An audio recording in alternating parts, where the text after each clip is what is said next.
Four members of President Obama's cabinet are on Capitol Hill today to push for Senate passage of a landmark climate change bill.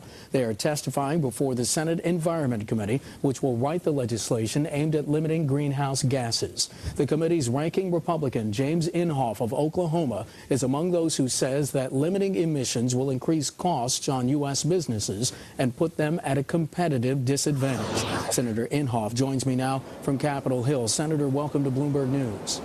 Well, thank you, Mark. Nice to be with you. Senator, the EPA Administrator Lisa Jackson told you and other members of the committee today, quote, U.S. action alone will not impact the world's CO2 levels. What the United States does is important in terms of entering the clean energy race. And she continued, we will need to work internationally.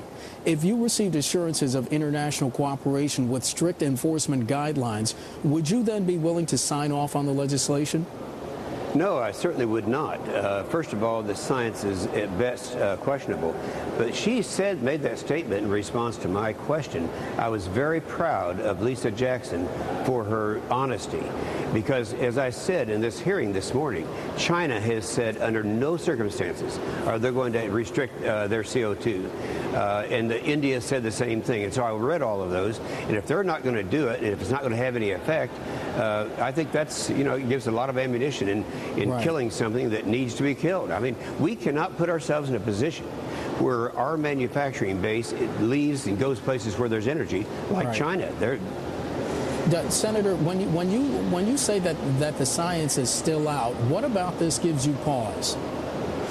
Well, if you go to my website, inhofe.senate.gov, you'll find I, some time ago, presented 700 scientists who were on the other side of this issue. 10 years ago, they were walking in the aisles with Al Gore. They've now said, wait a minute, we've reevaluated the science. We're now in a cooling period. We question that. Also, there are 4 countries now that had signed on to the Kyoto Treaty that want to get off because they say the science is not there. And so that's the major recent change that's taken place. Now, go ahead. No, I'm sorry, sir. Go ahead. Well, I was only going to say, to put this in perspective, I'm old enough to remember back in 1993, the BTU tax. That was when Clinton first got into office. He had the House and the Senate, so he wanted to pass this huge tax increase on energy. It's called the BTU, British Thermal Unit Tax. Now, it wasn't nearly as big a tax increase as this one would be, but nonetheless, it was large. And at that time, it passed the House with 219 votes. That's 1 over an even vote. And that's exactly what Nancy Pelosi got on this one. Now it'll come over to the Senate.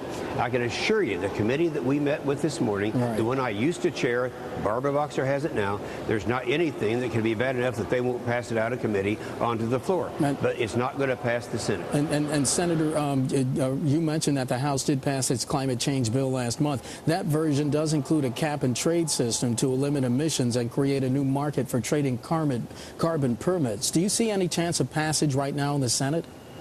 No, I don't. That's the cap and trade would be the part of it that would be in the Environment Public Works Committee. They're all committed to that. If you wanted to do it honestly, you would merely put a tax on CO2, but they don't want to do that because that's too direct. People would know it's a tax increase, and they want to hide that and make people think they're getting credits or they can plant trees and good things will happen. Nonetheless, when MIT and when the other responsible evaluators look at it, they say this is going to be somewhere around a $350 billion tax increase, and that's every year. So it's something that we can't be competitive. Yeah. And as our administrator said this morning, it's not going to change the world's CO2 levels. And Senator, do you think Congress should do anything at all to fight climate change, or do you believe it's just not an issue? No, I think that they can do some things that we need to do anyway. We've even proposed talking to some of these countries about what they can do in a cooperative way so that we're all in this thing together. Right. And there are some programs we could. But what we need to do right now, Mark, is just insane not to do it, and that is to go ahead and exploit our own resources. We're the only country in the world that doesn't do that. Right. You're going to have Boone Pickens on in a little while. He's going to tell you about the potential of natural gas and the tar sands, and all these things, we could wean ourselves off of our dependency overnight if we're willing to do that. But the same people who want to cap and trade are the ones who don't want to develop our own resources. And Senator, in about 20 seconds, besides fighting climate change, the bill's also intended to curb U.S. reliance on overseas oil. You see any role for conservation in that effort?